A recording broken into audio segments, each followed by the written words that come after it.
de América. Bienvenida, muchas gracias. Gracias.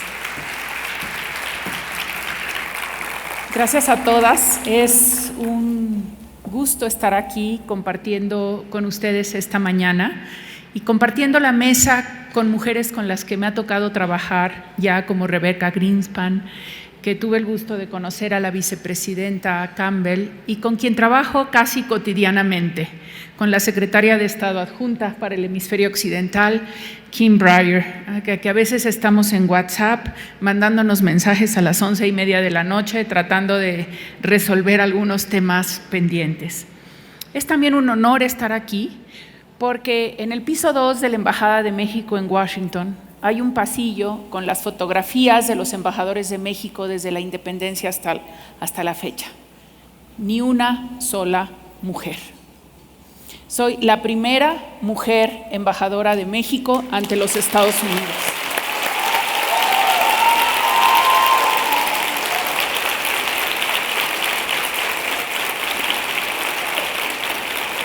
Y más aún, diplomática de carrera.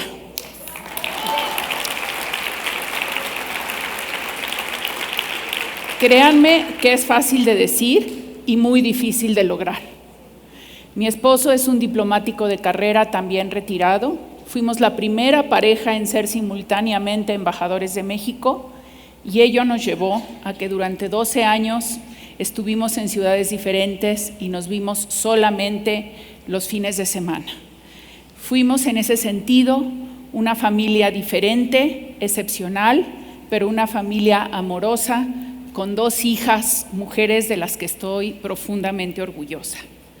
Quiero narrarles un poco qué estamos haciendo en materia de política exterior con los Estados Unidos, en el tema de género específicamente, y al final referirme a un tema fundamental, que es el tema de la mujer migrante y el acceso a la justicia de la mujer migrante.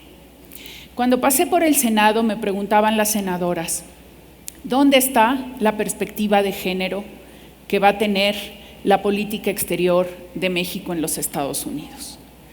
Pues la perspectiva de género, aunque no explícita, está ahí. Está en el capítulo de género del tratado entre México, Estados Unidos y Canadá, que no lo hubo en el NAFTA, que no lo hubo en el TLCAN. Está en las relaciones con los actores de la sociedad civil estadounidense y en las relaciones con los actores políticos. Este Congreso, el 116 Congreso de los Estados Unidos, es el que tiene el mayor número de mujeres como nunca habían tenido antes. Y ha sido un privilegio tener como interlocutoras a la líder de la Cámara de Representantes, la californiana Nancy Pelosi, que conoce nuestro país también, a nuevas diputadas del estado de Texas como Silvia García, como Verónica Escobar, que representa al Paso, estar en contacto con las lideresas de las cámaras hispanas de comercio, la principal cámara hispana de comercio en los Estados Unidos, Los Ángeles y San Antonio, están lideradas por mujeres.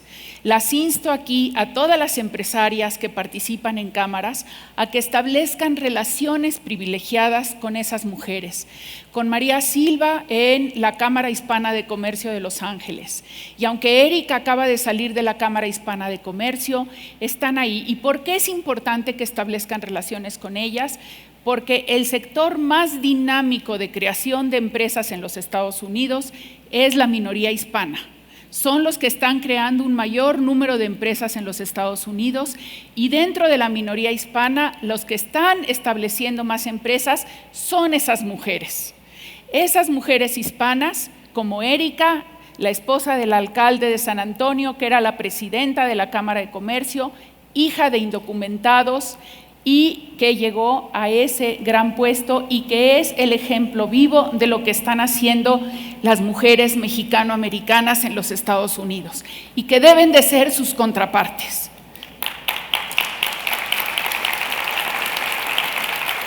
Créanme que las oportunidades de negocios para mexicanas y mexicanas americanas son enormes, porque tenemos la biculturalidad, la binacionalidad, el bilingüismo, estamos promoviendo la educación dual en donde los mexicanos americanos estudien en inglés y estudien en español. Y el tesoro que significan esas personas para el futuro es inconmensurable. Se nos olvida que los Estados Unidos es ya el segundo país hispano parlante en el mundo, después de México. Y esa es una gran fortuna para los Estados Unidos, porque se podrán relacionar con toda América Latina. Y el mismo esfuerzo tendremos que hacer en México, que todos seamos también, ya sea bilingües en inglés o en una de las lenguas indígenas de México, porque créanme que las lenguas indígenas de México se hablan en los Estados Unidos también. Y eso es lo que debemos de trabajar para el futuro. Estamos trabajando también, muy importante, en el sector migración. ¿Por qué? Porque en los últimos años hemos visto una feminización de la migración. En 1990, más o menos, 48% de los migrantes a Estados Unidos mexicanos eran mujeres. Ahora son casi 51%. Y esta feminización de la migración ha tenido un cambio.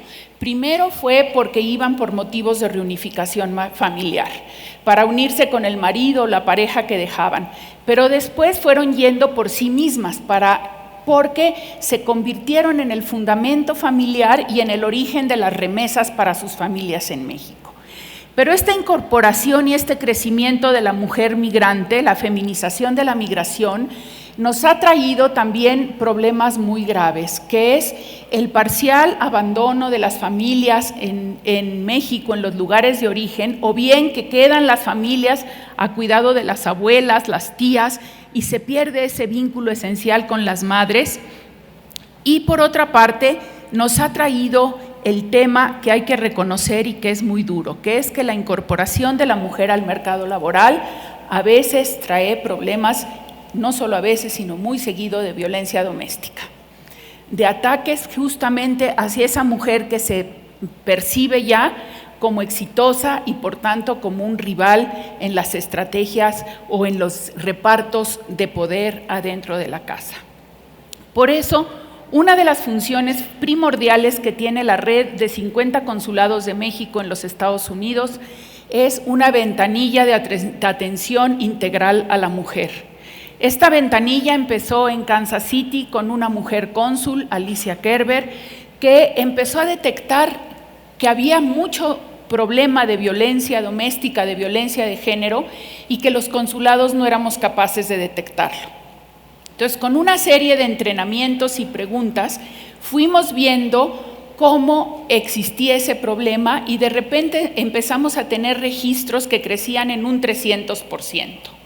O sea, el problema de violencia doméstica es enorme y no solo en los Estados Unidos, es uno de los principales problemas que enfrenta la red consular y de embajadas mexicanas en el mundo. Entonces, ¿cómo detectar esos problemas? ¿Cómo darles ese apoyo emocional a las mujeres? ¿Cómo ligarse con y tener relación con las autoridades locales para que puedan tener atención? Es una de las prioridades fundamentales. En ese sentido, no solo soy la primera mujer, sino que los principales consulados de México en los Estados Unidos, por el tamaño de las comunidades mexicanas, Los Ángeles, Chicago y Houston, estarán también al frente mujeres en los próximos años. Y todo esto sí ha sido decisión directa del presidente López Obrador. No les quepa duda el compromiso del presidente con las mujeres. En los hechos, quizás no en los discursos, pero en los hechos, ahí está.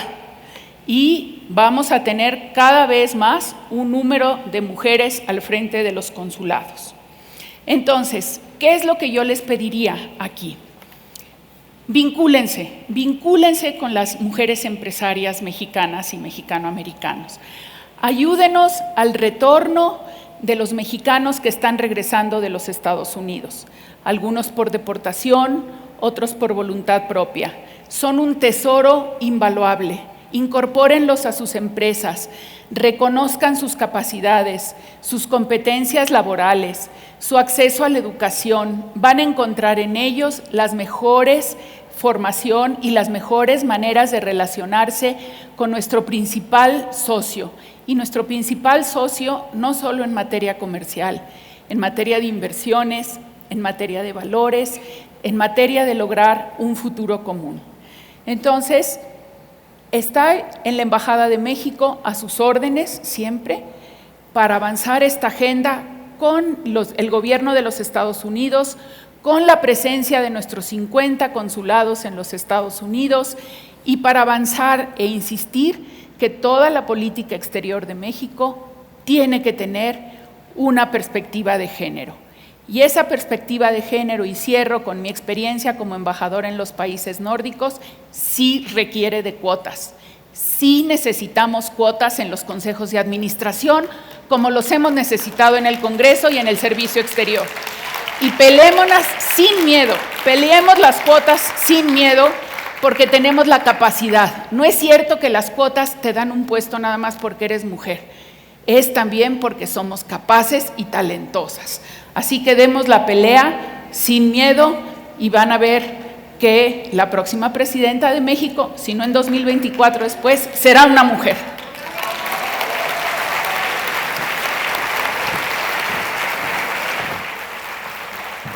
Muchas gracias, Marta.